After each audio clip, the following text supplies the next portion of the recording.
احد ختم ہو چکی تھی۔ قریش اس لحاظ سے برتری کا دعویٰ کر سکتے تھے کہ انہوں نے مسلمانوں کو زیادہ نقصان پہنچایا، لیکن یہ جنگ ہار جیت کے بغیر ختم ہو گئی تھی۔ لیکن یہ ہماری شکست تھی۔ خالد کو جیسی اپنی آواز سنائی دی۔ مسلمانوں کی نفری 700 تھی اور ہم 3000 تھے۔ ہمارے پاس 200 گھوڑے تھے۔ ہماری فتح تب ہوتی جب ہم محمد کو قتل کر دیتے۔ خالد اپنے آپ میں جنجناہٹ محسوس کی۔ اس پر ایسی کیفیت طاری ہو گئی کہ اس کے دانت بجنے لگے۔ اسے جنگ کا آخری منزل یاد آنے لگا۔ اس نے اس بھیانک یاد کو ذہن سے نکالنے کے لیے سر کو جھٹکا دیا، لیکن مکھیوں کی طرح یہ یاد اس کے ارد گرد بناتی رہی۔ اسے اپنے آپ میں شرم محسوس ہونے لگی۔ جنگ یوں نہیں کیا کرتی۔ خالد جب حضرت عمر کی للکار پر واپس آ رہا تھا، اس بلندی سے اس کی نظر میدان جنگ پر پڑی۔ وہاں لاشیں بکھری ہوئی تھیں، شاید ان میں بے ہوش زخمی بھی ہوں گے۔ لاشوں اور زخمیوں کو اٹھانے کے لیے نہ ابھی مسلمان آگے بڑھے تھے، نہ اہل قریش۔ خالد کو ابو سفیان کی بیوی ہندہ نظر آئی۔ وہ ہاتھ میں خنجر لیے ہوئے دوڑے چلی آ رہی تھی۔ اس کے اشارے پر قریش کی وہ عورتیں جو قریش کے لشکر کے ساتھ آئی تھیں، اس کے پیچھے پیچھے دوڑی آئیں۔ ہندہ ہر ایک لاش کو دیکھتی تھی۔ وہ اونچے قد کی اور فردی مائل جسم کی پہلوان قسم کی عورت تھی۔ وہ ہر ایک لاش کو دیکھتی تھی۔ کوئی لاش اوندھے منہ پڑی ہوئی نظر آتی تو وہ پاؤں کی ٹھوکر سے اس لاش کو سیدھا کر کے دیکھتی تھی۔ اس نے اپنے ساتھ کی عورتوں سے کہا کہ وہ حمزہ کی لاش تلاش کرے۔ اسے حمزہ رضی اللہ تعالیٰ عنہ کی لاش مل گئی۔ حمزہ بھوکے درندے کی طرح لاش کو چیرنے پھاڑنے لگی۔ اس نے لاش کے کچھ اعضاء کاٹ کر پرے پھینک دیے۔ اس نے دوسری عورتوں کو دیکھا جو اس کے قریب کھڑی تھیں۔ کھڑی دیکھ کیا رہی ہو؟ حمزہ نے ان عورتوں سے کہا جیسے وہ پاگل ہو چکی ہو۔ یہ دیکھو، میں اپنے باپ، اپنے چچا اور اپنے بیٹے کے قاتل کی لاش کا کیا حال کر دیا ہے۔ جاؤ، مسلمانوں کی ہر ایک لاش کا یہی حال کر دو اور سب کے کان اور ناک کاٹ کر لے آؤ۔ اب وہ عورتیں مسلمانوں کی لاشوں کو چیرنے پھاڑنے کے لیے وہاں سے ہٹ گئیں تو حمزہ نے خنجر سے حمزہ کا پیٹ چاک کر کے اس کے اندر ہاتھ ڈالا۔ اس کا ہاتھ باہر آیا۔ اس میں حمزہ کا کلیجہ تھا جو حمزہ نے خنجر سے کاٹ لیا۔ اس نے اسی پر اکتفا نہ کیا، حمزہ کے کلیجے کا ایک ٹکڑا کاٹ کر اس نے اپنے منہ میں ڈال لیا اور بری طرح اسے چبانے لگی، لیکن تھوڑی دیر بعد اس نے کلیجے کے اس ٹکڑے کو اگل دیا۔ خالد کو دور ابو سفیان کھڑا نظر آیا۔ حمزہ کی اس وحشیانہ حرکت نے خالد کا مزہ کرکرا کر دیا تھا۔ وہ جنگجو تھا۔ وہ صرف آمنے سامنے آ کر لڑنے والا آدمی تھا۔ اپنے دشمن کی لاشوں کے ساتھ یہ سلوک نہ صرف یہ کہ اسے پسند نہ آیا، بلکہ اس نے نفرت کی نگاہ سے دیکھا۔ ابو سفیان کو دیکھ کر خالد نے اپنے گھوڑے کو ایڑ لگائی اور ابو سفیان کے پاس جا رکا۔ ابو سفیان، خالد نے غصے اور حقارت کے ملے جلے لہجے میں کہا، کیا تم اپنی بیوی اور ان عورتوں کی اس وحشیانہ حرکت کو پسند کر رہے ہو؟ ابو سفیان نے خالد کی طرف ایسی نگاہوں سے دیکھا جن میں بے بسی کی جھلک تھی اور صاف پتہ چلتا تھا کہ ان لاشوں کے ساتھ اپنی بیوی کا یہ سلوک پسند نہیں۔ خاموش کیوں ہو ابو سفیان؟ تم حمزہ کو جانتے ہو خالد؟ ابو سفیان نے دبی سی زبان میں کہا، یہ عورت اس وقت پاگلوں سے بدتر ہے۔ اگر میں یا تم اسے جا کر روکنے کے لیے آگے بڑھے تو یہ خنجر سے ہمارے پیٹ بھی چاک کر دے گی۔ خالد حمزہ کو جانتا تھا۔ وہ ابو سفیان کی بے بسی کو سمجھ گیا۔ ابو سفیان نے سر جھکایا، گھوڑے کی لگام کو جھٹکا دیا اور منہ پھیر کر دوسری طرف چل پڑا۔ خالد بھی اس منظر کو برداشت نہ کر سکا۔ جب حمزہ رضی اللہ تعالیٰ عنہ کی لاش کا کلیجہ چبا کر اگل چکی تو اس نے پیچھے دیکھا۔ اس کے پیچھے جبیر بن مطعم کا غلام وحشی بن حرب کھڑا تھا۔ اس کے ہاتھ میں افریقہ کی بنی ہوئی وہی برچی تھی جس سے اس نے حمزہ رضی اللہ تعالیٰ عنہ کو شہید کیا تھا۔ یہاں کیا کر رہے ہو بن حرب؟ حمزہ نے تہمتانہ لہجے میں اس سے کہا، جاؤ اور مسلمانوں کی لاشوں کے ٹکڑے کر دو۔ وحشی بن حرب بولتا بہت کم تھا۔ اس کی کوشش یہی ہوتی تھی کہ زیادہ سے زیادہ بات اشاروں میں کر لی جائے۔ اس نے حمزہ کا حکم ماننے کے بجائے اپنا ہاتھ حمزہ کے آگے پھیلا دیا۔ اس کی نظر حمزہ کے گلے میں لٹکے ہوئے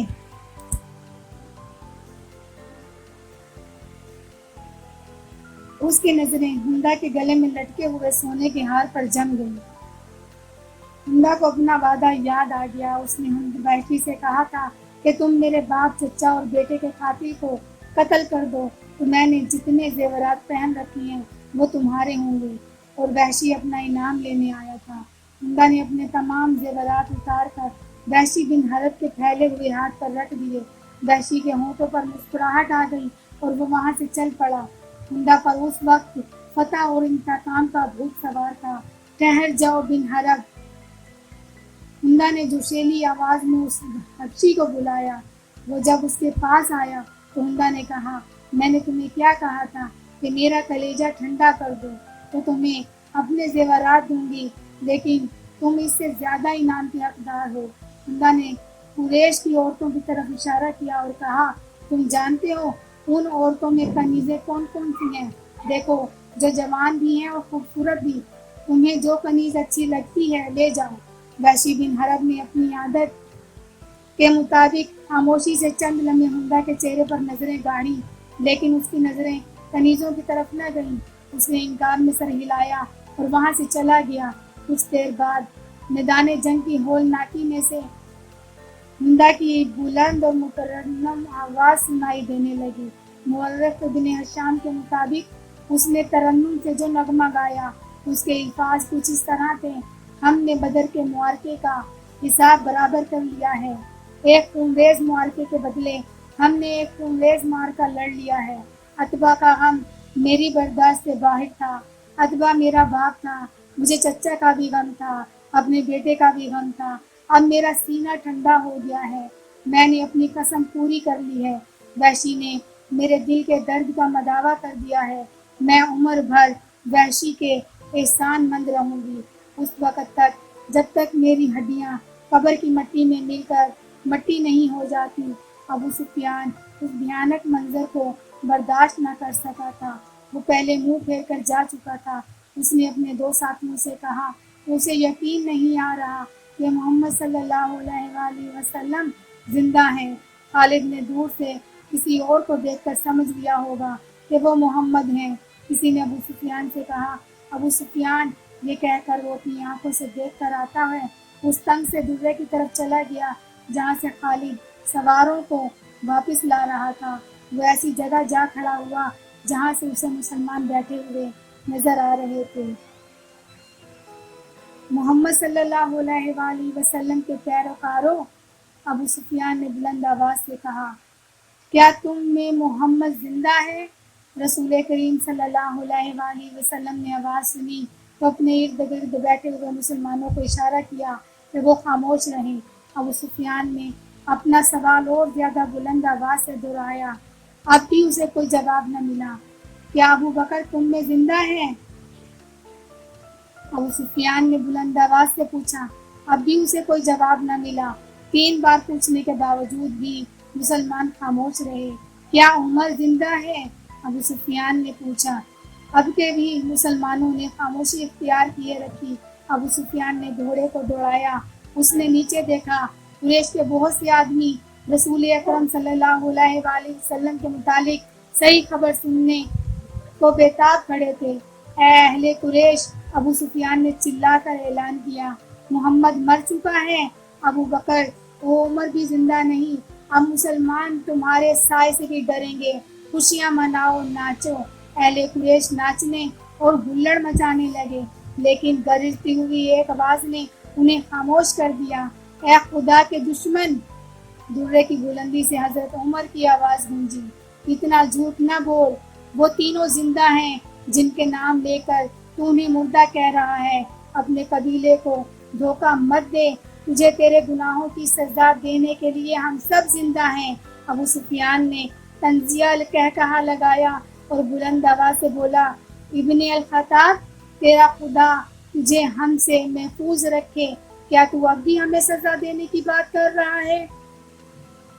کیا تو یقین سے کہتا ہے کہ محمد صلی اللہ علیہ وآلہ وسلم زندہ ہے؟ اللہ کی قسم، ہمارے نبی صلی اللہ علیہ وآلہ وسلم زندہ ہیں۔ حضرت عمر ابن الخطاب کی آواز جواب میں گرجی، اللہ کے رسول تمہارے ایک ایک لفظ سن رہے ہیں۔ عربوں میں رواج تھا کہ ایک معرکہ ختم ہونے کے بعد دونوں فریقوں کے سردار یا سالار ایک دوسرے پر تانوں اور پکتیوں کے تیر برسایا کرتے تھے۔ ابو سفیان اسی دستور کے مطابق دور کھڑا حضرت عمر سے ہم کلام تھا۔ تم حبل اور عزا کی عظمت کو نہیں جانتے، ابو سفیان نے کہا۔ حضرت عمر نے رسول اکرم صلی اللہ علیہ وآلہ وسلم کی طرف دیکھا۔ آپ صلی اللہ علیہ وآلہ وسلم اونچا بول نہیں سکتے تھے۔ آپ صلی اللہ علیہ وآلہ وسلم نے حضرت عمر کو بتایا کہ وہ ابو سفیان کو کیا جواب دیں اور باطل کی پجاری۔ حضرت عمر نے بلند آواز سے کہا، اللہ کی عظمت کو پہچان جو سب سے بڑا اور سب سے زیادہ طاقت والا ہے۔ ہمارے پاس حبل جیسا دیوتا اور عزا جیسی دیوی ہے۔ ابو سفیان نے کہا، کیا تمہارے پاس کوئی ایسا دیوتا یا دیوی ہے؟ ہمارے پاس اللہ ہے۔ رسول کریم صلی اللہ علیہ وآلہ وسلم نے حضرت عمر کی زبان سے کہلوایا، جو حضرت عمر نے بلند آواز سے کہا، تمہارا خدا کچھ نہیں۔ جنگ کا فیصلہ ہو چکا تھا۔ ابو سفیان نے کہا، تم نے بدر میں فتح پائی تھی، ہم نے اس پہاڑی کے دامن میں تم سے انتقام لے لیا۔ اگر اگلے سال ہم تمہیں بدر کے میدان میں ہی مقابلے کے لیے للکاریں گے انشاءاللہ۔ حضرت عمر نے رسول اللہ صلی اللہ علیہ وآلہ وسلم کے الفاظ بلند آواز سے دہرائے، اب تمہارے ساتھ ہماری ملاقات بدر کے میدان میں ہی ہوگی۔ ابو سفیان نے گھوڑا موڑا، 2 قدم ہی چلا ہوگا کہ اس نے گھوڑے کو روک دیا۔ اے عمر، ابو بکر اور محمد، ابو سفیان نے اب کے ذرا ٹھہری ہوئی آواز میں کہا، تم جب میدان سے اپنی لاشیں اٹھاؤ گے تو تمہیں کچھ ایسی لاشیں بھی ملیں گی جن کے اعضاء کٹے ہوں گے اور انہیں چیڑا پھاڑا گیا ہوگا۔ خدا کی قسم، میں نے کسی کو ایسا کرنے کا حکم نہیں دیا تھا اور میں نے تمہاری لاشوں کے ساتھ یہ سلوک بالکل بھی پسند نہیں کیا۔ اگر اس کا الزام مجھ پر عائد کرو گے تو میں اسے اپنی توہین سمجھوں گا۔ ابو سفیان نے گھوڑا موڑا اور گھوڑے کو ایڑ لگا دی۔ چلتے چلتے خالد کے گھوڑے نے اپنے آپ ہی رخ بدل لیا۔ خالد نے گھوڑے کو نہ روکا، وہ سمجھ گیا کہ گھوڑے نے پانی کی مشک پا لی ہے۔ کچھ دور جا کر گھوڑا نیچے اترنے لگا۔ خالد کو یہ مقام یاد آ گیا جب جنگ کے بعد واپسی پر قریش نے کچھ دیر یہاں پر قیام کیا تھا۔ نیچے پانی کا خاصا ذخیرہ موجود تھا۔ گھوڑا بڑا تیزی سے گھاٹی اتر گیا اور پانی پر جا رکا۔ خالد گھوڑے سے کود کر نیچے اترا اور دوزانوں ہو کر چلو بھر بھر کر اپنے چہرے پر پانی پھینکنے لگا۔ ذرا سستانے کے لیے بھربھری سے ایک چٹان کے ساتھ بیٹھ گیا۔ اسے وہ وقت یاد آیا جب احد کے معرکے کے بعد اہل قریش واپس آئے تھے۔ انہوں نے مدینے سے کچھ دور آ کر قیام کیا تھا۔ اس قیام کے دوران قریش کے سردار اس بحث میں الجھ گئے تھے کہ واپس مکہ پہنچا جائے یا مسلمانوں پر ایک اور حملہ کیا جائے۔ صفوان بن امیہ نے کہا، ہم شکست کھا کر نہیں آئے۔ اگر تم یہ سمجھتے ہو کہ مسلمانوں کی حالت بہت بری ہے تو اپنی حالت دیکھو، ہماری حالت بھی اچھی نہیں ہے۔ اب مسلمانوں کے ساتھ اتنی جلدی لڑنے کا خطرہ مول نہیں لینا چاہیے، ہو سکتا ہے قسمت ہمارا ساتھ نہ دے۔